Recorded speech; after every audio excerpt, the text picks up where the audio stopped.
Welcome to day 5 challenge and 5 days ice cream challenge complete అయిపోతుంది. ఈ రోజుకి trending అవుతున్న ఆమ్చి మ్యాంగో ఐస్ క్రీమ్ అయితే తీసుకొని వచ్చిన. ఈ ఆమ్చి మ్యాంగో ఐస్ క్రీమ్ మాత్రం చూడడానికి సేమ్ రియల్ మ్యాంగో లాగానే కనిపిస్తుంది కదా. ఇట్స్ టూ యమ్మీ, టేస్ట్ మాత్రం సో యమ్మీగా ఉంది. సేమ్ మ్యాంగో ఫ్లేవర్ వస్తుంది, చాలా బాగుంది టేస్ట్ అయితే. 5 days ఐస్ క్రీమ్ ఛాలెంజ్లో 5 ఐస్ క్రీమ్ అయితే ఛాలెంజ్ చేసిన కంప్లీట్ అయిపోయింది. మీకు ఏ ఐస్ క్రీమ్ నచ్చిందో కామెంట్ చేయండి.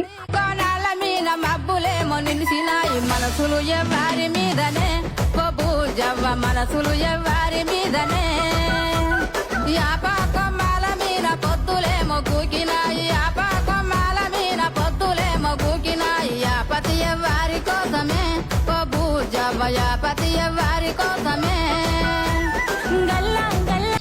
ఫైనల్గా ఐస్ క్రీమ్ అయితే కంప్లీట్ అయిపోయింది. నెక్స్ట్ కొత్త ఛాలెంజ్తో మళ్ళీ మీ ముందుకు వస్తా. ఇలానే సపోర్ట్ చేస్తుండండి. Like and follow. Thank you for supporting. Bye bye.